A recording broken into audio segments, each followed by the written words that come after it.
प्रिय विद्यार्थियों, आज की क्लास में आपका स्वागत है।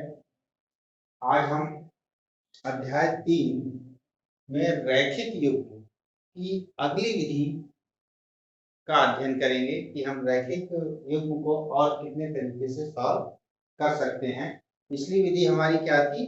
ग्राफीय विधि या ग्राफिकल मेथड। उससे हमने रैखिक समीकरणों को हल करना सीखा, जो कि एक कष्टदायक कार्य है। अब हम लोग जिन विधियों का प्रयोग करेंगे वो बीजगणितीय विधियां हैं और थोड़ा उससे हमें आसान पड़ेगा। देखें, जो पहली विधि है हमारी वो है विलोपन विधि।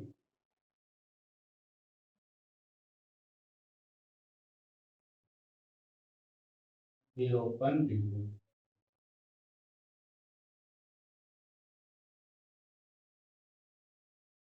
ठीक। इसके बाद दूसरी विधि है प्रतिस्थापन विधि।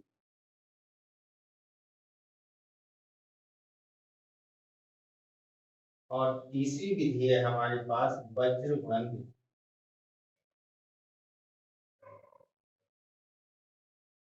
ये तीनों बीजगणितीय विधियां हैं।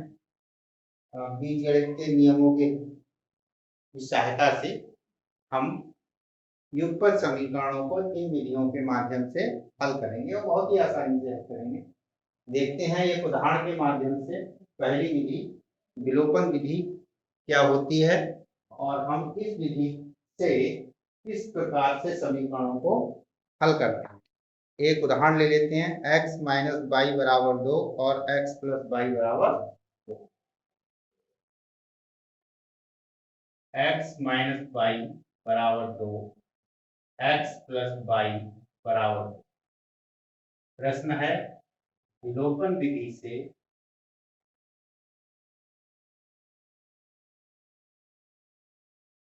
हल की, यानी इस प्रश्न का आपको सॉल्यूशन देना है।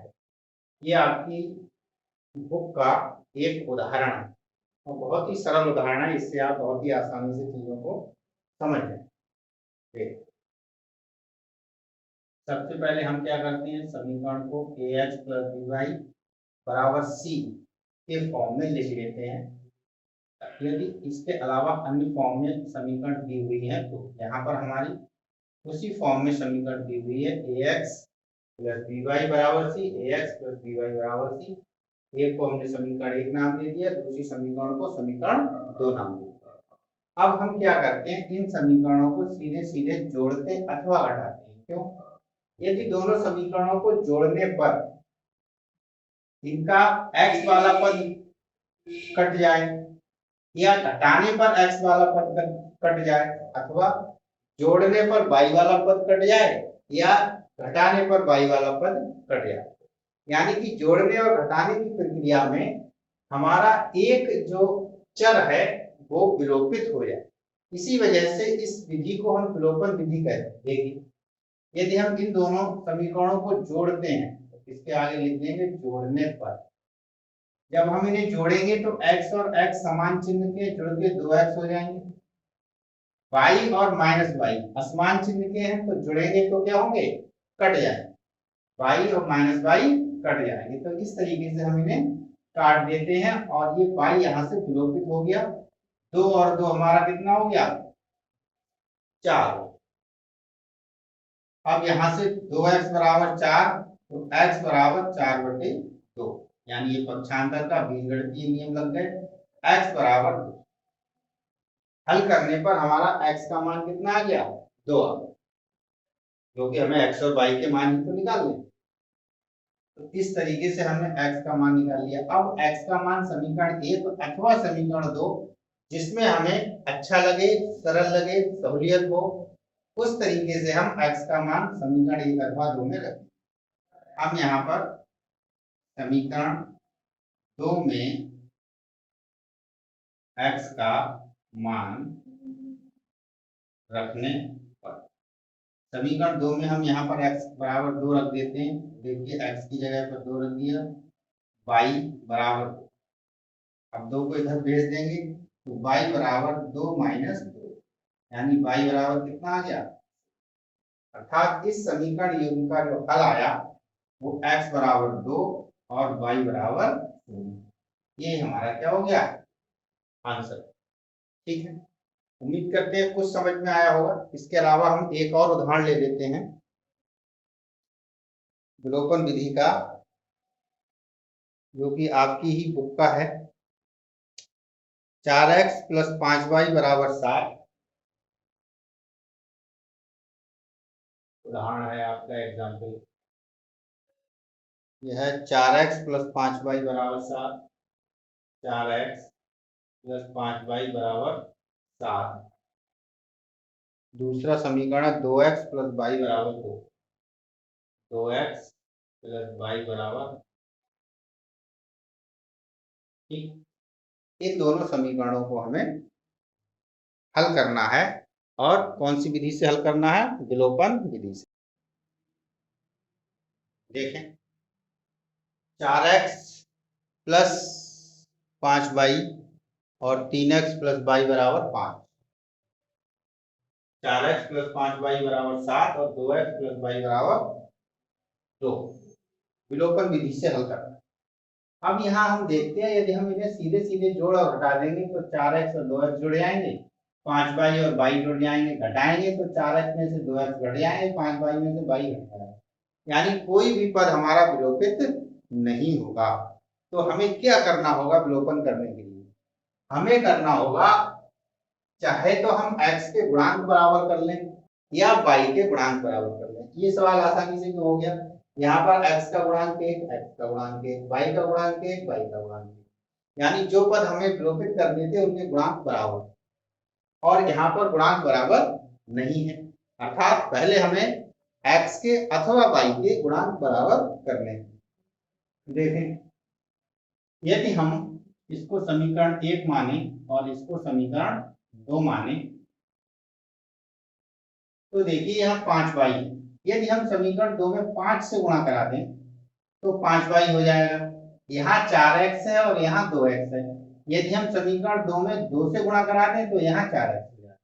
तो हमारे पास दो ऑप्शन है, समीकरण 2 में हम 5 से गुणा करा सकते हैं और समीकरण 2 में हम 2 से गुणा करा सकते हैं। तो मर्जी है क्या करें, मैं जो हूँ समीकरण 2 में 2 से गुणा करा रहा हूँ, जिससे x के गुणांक बराबर हो जाए। यहाँ लिखेंगे समीकरण 2 में 2 से गुणा करने पर, 2 से गुणा करेंगे समीकरण 2 में, तो देखो यहाँ 2 से गुणा करेंगे तो 4x हो जाएगा, y में 2 से गुणा करेंगे तो y हो जाएगा, और इधर 2 से गुणा करेंगे तो 4 हो जाएगा। इसे हम समीकरण नंबर 3 देते हैं। गुणा करते समय अथवा भाग करते समय ये ध्यान रखना है कि समीकरण के प्रत्येक पद में वह क्रिया होनी है। x के पद में भी होनी है, y के पद में भी होनी है, और नियत पद अर्थात c वाले पद में भी गुणा होनी है। इसी तरीके से यदि हम कहीं भाग कर रहे हैं तो तीनों पदों में वहां भाग होनी है। तो यहाँ गुणा करने पर ये आ गया, और पहली समीकरण को हम यूं की तो लिख देते हैं 4x + 5y = 7। ये समीकरण नंबर 2। अब देखिए, ये गुणांक बराबर है, अगर जोड़ेंगे तो 8x हो जाएंगे और इधर जोड़ेंगे तो 7y हो जाएंगे, यानी कुछ भी नहीं विलोपित होगा।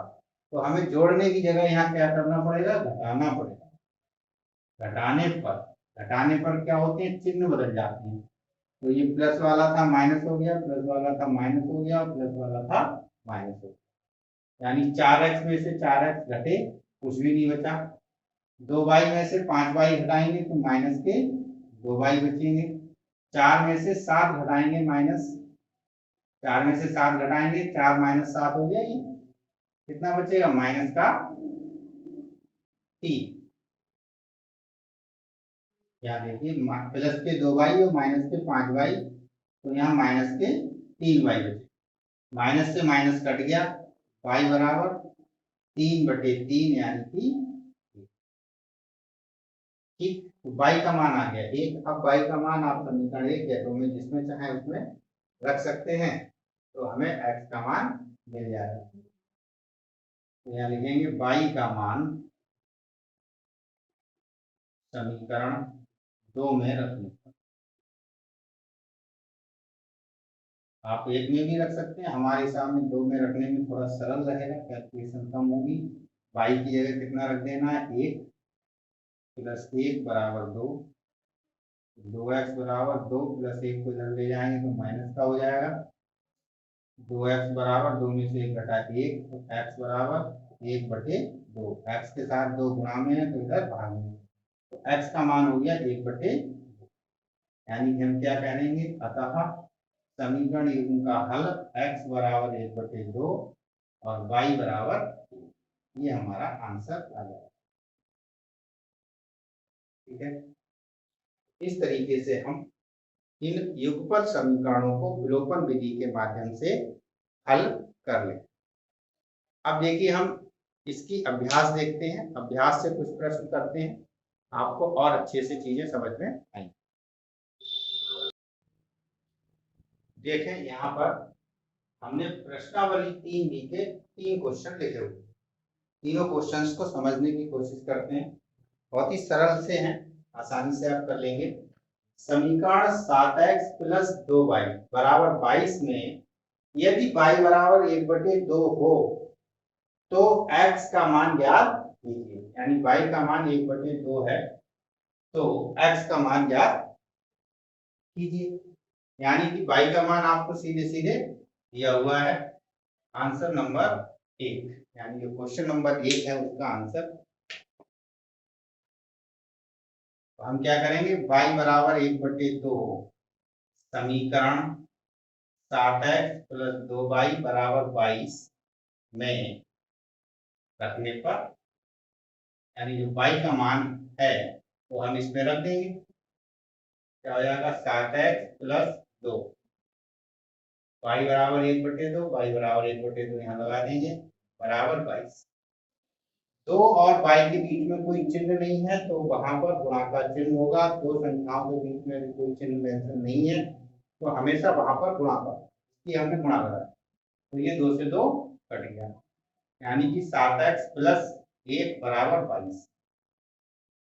7x बराबर प्लस 1 को हम इधर ले जाएंगे, 22 पहले से मौजूद है, प्लस 1 को इधर ले गए तो माइनस का 1, 7x बराबर 22 में से 1 घटाया 21, 7 और x के बीच में क्या होगा, गुणा, यानी 7 x के साथ गुणा में है तो पक्षांतर करके जब हम दाएं पक्ष में ले जाएंगे ये बाहर में आएगा, यानी x बराबर 21/7, 7 एकम 7, 7 तियां, x का मान कितना आ गया, x बराबर 3, यही हमारा आंसर। ठीक है, आंसर नंबर 2 देखते हैं, हल कीजिए, इसका आंसर क्या होगा। इसमें देखिए उसी तरीके के प्रश्न संख्या 1 की तरह ही y बराबर 1/2 दिया था यहाँ, तो यहाँ y प्लस 3 बराबर 0 दिया है, तो इसे हम जब हल करते हैं y प्लस 3 बराबर 0, तो ये y बराबर कितना हो जाता है -3, प्लस 3 को पक्षांतर के इधर ले आए तो क्या हो गया, माइनस का 3 हो गया। अब y का मान -3 मिल गया तो y का मान आप समीकरण 1 में रख सकते हैं, यहाँ पर इसे समीकरण 1 मान लो, इसे समीकरण 2 मान लो, यहाँ पर आंसर में लिख सकते हैं समीकरण 2 से, समीकरण 2 से y का मान ये निकल आया। अब y का मान समीकरण 1 में रखने पर, ये एक तरीके से प्रतिस्थापन ही विधि चल रही है, y का मान पता है आपने, y का मान समीकरण दूसरी समीकरण में रख दिया तो x का मान निकाला, यानी x का मान रख दिया तो x का प्रतिस्थापन हो गया, y का मान रख दिया तो y का प्रतिस्थापन हो गया, जो कि हमने उदाहरण दिए थे आपको, तो एक मान निकाल के फिर हम उस मान का प्रतिस्थापन समीकरण 1 अथवा 2 में कर रहे थे, यहाँ पर सवाल में उसने सीधे सीधे हमें मान दे रहे। तो देखें y बराबर -3 आ गया तो y का मान समीकरण 1 में रख देते हैं, तो ये हो गया 2x प्लस 3y बराबर 7 में रखें, 2x प्लस 3y के साथ गुणा में क्या आएगा -3, तो ब्रैकेट लगाते ही लिखना पड़ेगा -3, 3 और 3 की गुणा प्लस और माइनस की गुणा, -3 दिया 9। ध्यान रखना, ये गलतियां अक्सर स्टूडेंट से यही होती हैं, बच्चों से यही गलतियां होती हैं, प्लस और माइनस अक्सर भूल जाते हैं, प्लस और माइनस की गुणा 3 दिया 9 बराबर 7। 9 को आप इधर ले जाते हैं, 2x बराबर 7 प्लस 9, तो 2x बराबर 7 और 9 जोड़ेंगे आप तो 7 और 9 16। x बराबर हो गया 16/2।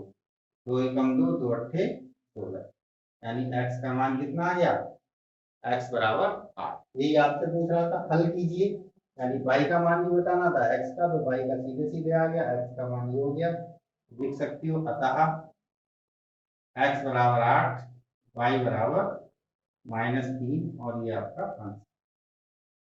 ठीक, तो 1 और 2 के आपको आंसर मिल गए। अब 3 का आंसर आपको बताना है। तो मैं फर्स्ट क्वेश्चन के सॉल्यूशन को मिटा दे रहा हूं। देखिए आंसर नंबर 3, समीकरण ये दिया है x बराबर 2 हो तो y का मान बताइए। x बराबर 2 समीकरण में रखने पर लिख देंगे x का मान दी गई समीकरण में रखने पर x का मान रख दो इसमें, 1/x प्लस 1/5/y बराबर 3 में x का मान रखेंगे कितना, x बराबर 2, तो 1/2 प्लस 5/y बराबर 3। अब बीजगणितीय नियम लगाएंगे, पक्षांतर 1/2 को इधर ले जाएंगे, प्लस का है इधर आके माइनस का हो जाए, 3 माइनस 1/2 के नीचे 1 लासा कितना आ गया 2, 1 दूनी 2, 2 तिया 6 माइनस 2 एकम 2, 1 एकम 1, 5/22। 5/22 बराबर 6 में से 1 घटाया 5/2। ठीक, अब क्या कर सकते हैं, तिरछी गुणा कर सकते हैं, बाई की 5 से गुणा करेंगे 5, बाई 5 की 2 से गुणा करेंगे 5 दूनी 10, तो बाई बराबर 10/5, 5 एकम 5, 5 दूनी 10, बाई बराबर, यही हमारा आंसर। x बराबर 2 जो था हमने इसमें रखा और हमें आंसर मिल गया y बराबर 2। ठीक है, तो आपको अभी प्रश्नावली 3 दी के 3 क्वेश्चंस का हल चाहिए। आगे के क्वेश्चन अभी हम करते हैं, देखते हैं आगे के क्वेश्चन को। देखें क्वेश्चन नंबर 4। इस क्वेश्चन से आपको विलोपन विधि और अच्छे से समझ में आ जाएगी। निम्न समीकरण युग्म को विलोपन विधि से हल कीजिए। तो पहला तरीका बताया था मैंने, पहला नियम विलोपन विधि का ये बताया था कि सबसे पहले हम दोनों समीकरणों को जो मानक स्थिति है उसमें लिखेंगे, ax प्लस by बराबर c। तो देखें यहाँ हम पहला चौथे का फर्स्ट पार्ट हल करते हैं, 3x प्लस 4y बराबर 10, समीकरण नंबर 1 को। दूसरी समीकरण हमें दी हुई है 2x माइनस 2y बराबर 2। देखते हैं, ax प्लस by बराबर c, ax माइनस by बराबर, यानी मानक रूप में दोनों समीकरण हैं। अगला स्टेप हमारा क्या है, किसी एक को x के पद को या y के पद को बराबर करना है, जो आसानी से हो जाए। अब देखिए यदि हम x के पद को बराबर करने जाएंगे तो हमें क्या करना पड़ेगा, दोनों समीकरणों में गुणा करनी पड़ेगी। समीकरण 1 में 3 से गुणा कर दें, नहीं समीकरण 1 में 2 से गुणा कर दें तो 2 दुनिया 6, और समीकरण 2 में 3 से गुणा कर दें, 3 दूनी 6, मतलब इसके गुणांकों को आपस में गुणा कर दें, 2 से गुणा यहाँ कर दें और 3 से गुणा यहाँ कर दें, तो x के गुणांक बराबर हो जाएंगे, जो कि हमें थोड़ा ज्यादा काम करना पड़ेगा। अब देखते हैं क्या इससे कम काम में y में काम चल जाएगा। यहाँ देखिए 4 है, यहाँ हमें 4 करना है, तो हम सिर्फ समीकरण 2 में 2 से गुणा कर दें तो यहाँ पर कितना आ जाएगा, 4 आ जाएगा। हमारे y के गुणांक क्या हो जाएंगे, बराबर हो जाएंगे। तो हमारे लिए काम ये वाला थोड़ा कम करना पड़ेगा कि y के गुणांक बराबर करने में सिर्फ एक ही समीकरण में गुणा कर देंगे, तो हम यहीं इधर से ही जाएंगे, मतलब समीकरण 2 में 2 से गुणा करेंगे। यदि आप ऐसा करते हैं, यहाँ 2 से गुणा करते हैं, इसे 3 से गुणा करते हैं, फिर x के पद को विलोपित करते हैं, सवाल सही होगा, गलत नहीं होगा, किसी कीमत पे पूरे नंबर मिलेंगे। लेकिन हमें एग्जाम में समय बचाना है, बाकी क्वेश्चंस भी हैं, तो हम उधर से जाएं जिधर से हमारा काम कम हो। तो समीकरण 2 में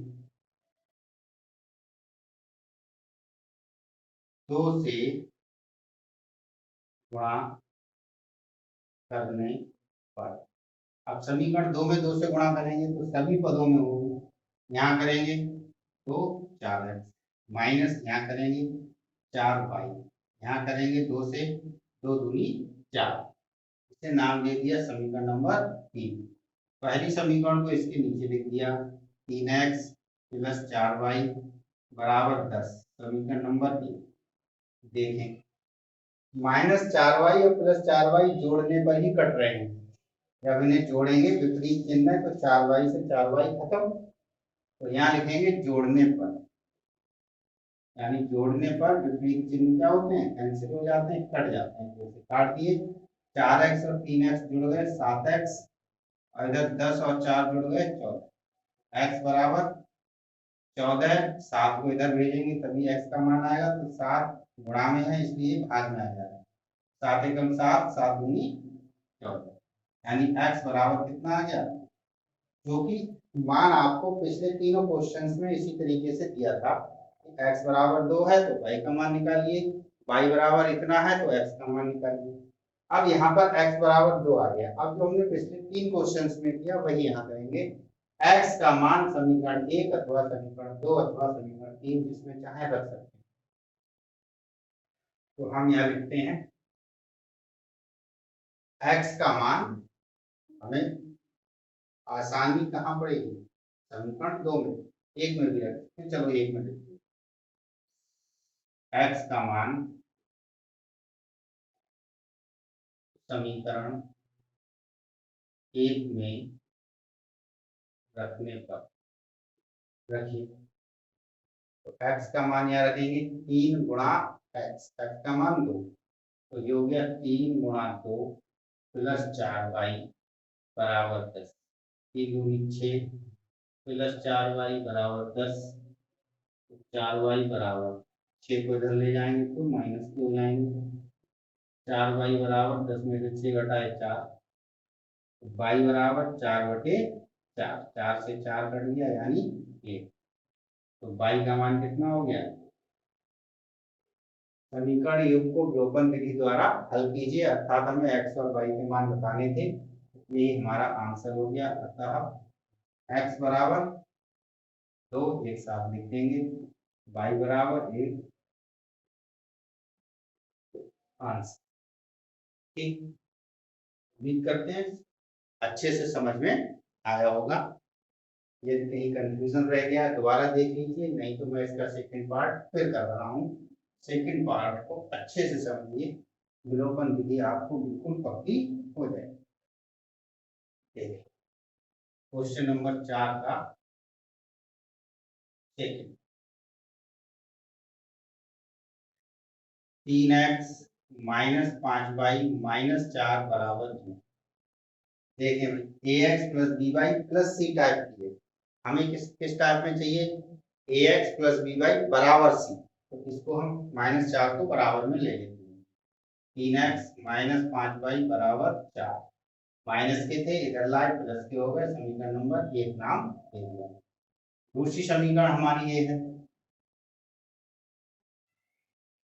9x बराबर 7y प्लस 7, ये देखिए ax का पद यहाँ है, by का दाएं पक्ष में है, इसका मतलब ax प्लस by फॉर्म में लाना है तो by को बाएं पक्ष में लाएंगे, यानी 7y को इधर लेके आएंगे, तो 9x माइनस 7y बराबर 7, ये होगी समीकरण नंबर 2। अब हम इसके गुणांकों को देखते हैं, यहाँ 3 है यहाँ 9, इसका मतलब एक में 3 से गुणा कर देंगे तो यहाँ भी 9 बन जाएगा, लेकिन y में यहाँ 5 है यहाँ 7, एक में गुणा करने पर नहीं मिलेगा, यहाँ 7 से गुणा करनी पड़ेगी और यहाँ 5 से, एक दूसरे के गुणांकों को गुणा करेंगे तब भी बराबर आ जाता है, यहाँ 7 से गुणा कर देंगे क्योंकि यहाँ 7 है तो 7 में 35, यहाँ 5 है तो यहाँ 5 से गुणा करते हैं, 5 से 35, तो दोनों समीकरणों में गुणा करेंगे तब y के गुणांक बराबर होंगे, लेकिन x के गुणांकों के लिए केवल एक में गुणा कर देंगे तो हो जाएंगे, तो हम यहीं से चलते हैं, समीकरण 1 में 3 से गुणा करने पर, समीकरण 1 में हम 3 से गुणा कर रहे हैं तो देखिए कितना हो जाएगा, 3 की गुणा करेंगे तो 3 या 9x माइनस का चिन्ह, 3 की गुणा करेंगे 3 पंजे 15 बराबर 3 की गुणा करेंगे 3 चौक 12, समीकरण नंबर 3। 9x यहाँ भी 9x, समीकरण 2 को ऐसा ही लिखेंगे। समान चिन्ह है तो समान चिन्हों को जोड़ेंगे तो जुड़ जाएंगे, 9 9 18, अर्थात जोड़ने पर नहीं घटाने पर ये विलोपित होंगे, तो लिखेंगे घटाने पर। माइनस हो गया, प्लस हो गया और माइनस हो गया, तो ये प्लस और माइनस कैंसिल। यहाँ देखें माइनस के 15 और प्लस के 7 बनेंगे, तो 15 में से 7 घटाएंगे तो माइनस के कितने बन जाएंगे,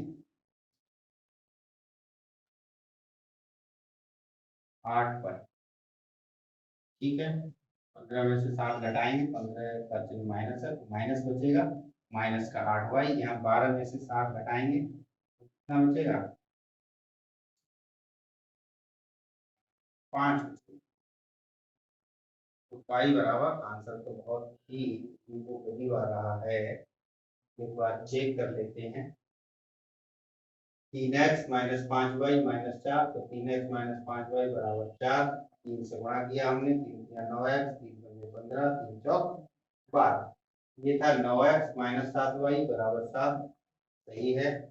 9x माइनस 7y बराबर 7, घटाने पर ये सब हो गया। ठीक, तो y बराबर हमारा कितना आएगा, -8 को हम इसके बटे में लिखेंगे, 5 बटे -8, यानी इसे लिखेंगे माइनस के 5 बटे 8।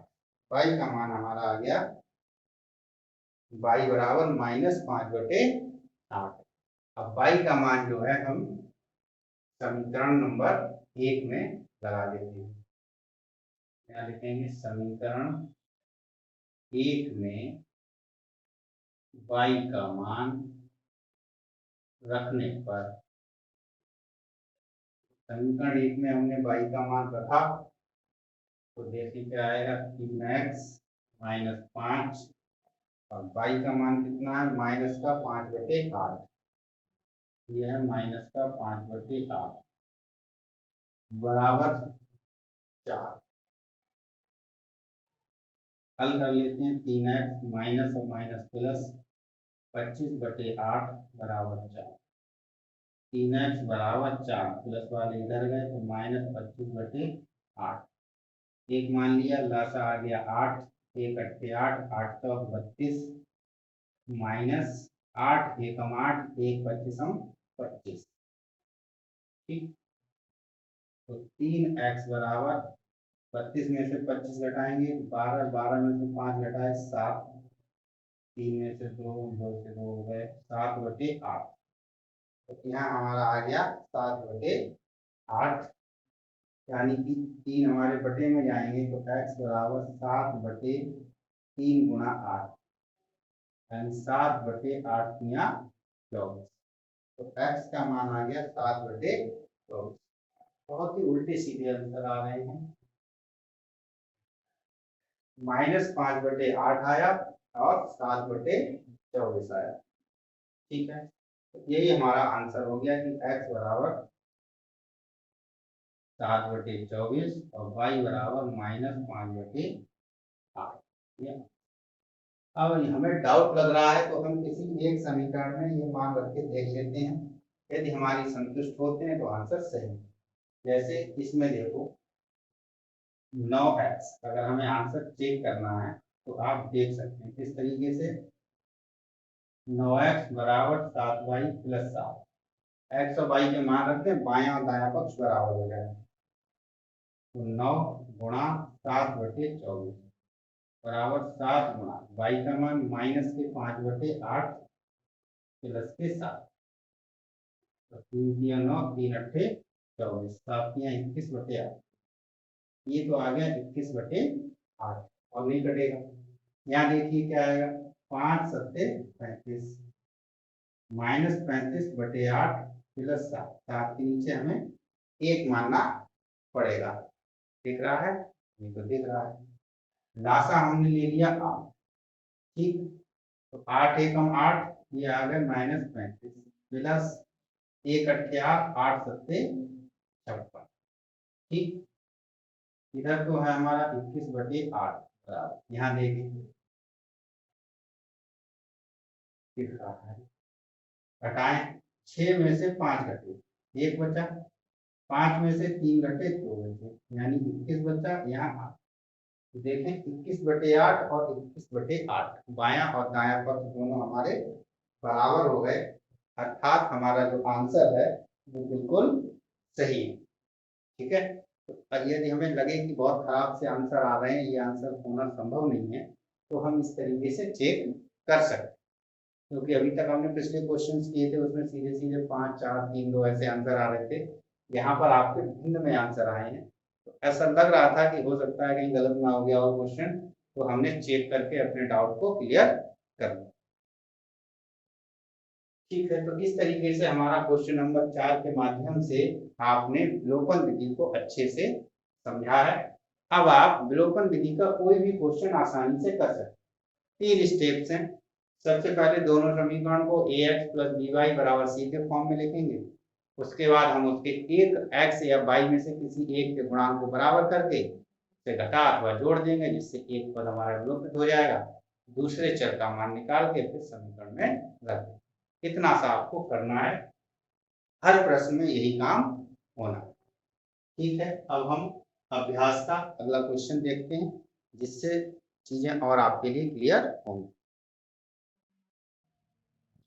देखें क्वेश्चन नंबर 5। क्वेश्चन नंबर 5 आज का ये आपका लास्ट क्वेश्चन है। ठीक है, इस जो एक्सरसाइज है प्रश्नावली 3B, इन्हें 3 वीडियो लेक्चर में हम एक्सरसाइज को खत्म करेंगे। 15 क्वेश्चन में 5-5 क्वेश्चन एक लेक्चर में हो जाए। देखें क्वेश्चन नंबर 5, इससे बहुत चीजें आपकी समझ में आएंगी।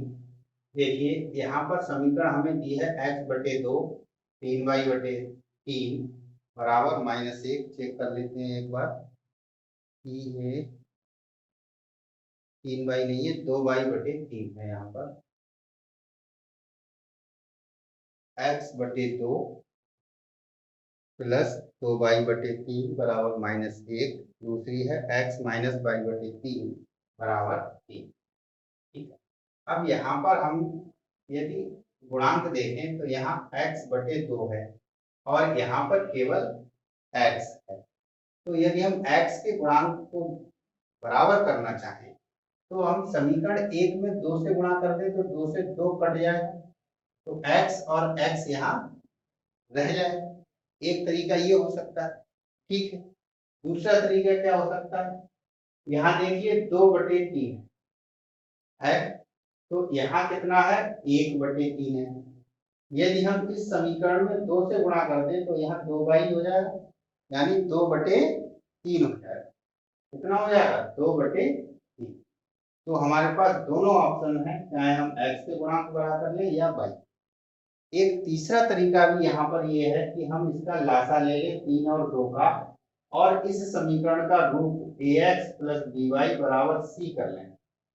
मतलब x के साथ जो गुणांक में होगा वो हमारा एक पूर्णांक होगा, 2 4 6 8 भिन्न नहीं। ठीक, तो ये यहाँ पर ये ऐसा जरूरी नहीं है कि ये पूर्णांक है, यहाँ भिन्न भी हो सकती है, बस हमें गुणांक बराबर करने हैं, चाहे वो भिन्न रूप में हो या सिंपल पूर्णांक के रूप में हमारे। तो हम ज्यादा नहीं करते, क्योंकि अगर पूर्णांक में बदलने जाएंगे, यहाँ 1/2 को लासा करने लेके जाएंगे तो सवाल आपका लंबा हो जाएगा। थोड़ा दिमाग खोलिए और देखिए क्या होता है। मान लेते हैं समीकरण 1 और समीकरण 2 का यहाँ से शुरू करते हैं आंसर। तो समीकरण 1 में हम 2 से गुणा करा, ठीक, देखिए क्या होता है। समीकरण 1 में 2 से गुणा करने पर आप डायरेक्ट लिख सकते हैं, 2 से गुणा करके सीधे x, लेकिन मैं आपको दिखाता हूँ। 2 गुणा x/2 प्लस 2 गुणा 2y/3 बराबर 2 गुणा -1। ठीक, डायरेक्ट नहीं किया मैंने, थोड़ा लिख के दिखा दिया आपको। तो 2 से 2 कट गया, क्या बचा यहाँ x प्लस, यहाँ कुछ नहीं कटेगा तो गुणा हो जाएगी, 2 दूनी 4 y/3 बराबर 2 की -1 से गुणा करेंगे तो -2।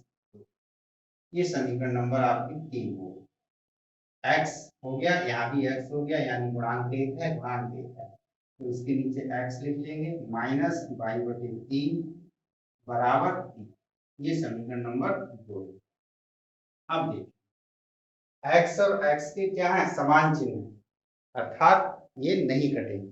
तो चिन्ह चेंज कैसे होंगे, घटाने पर।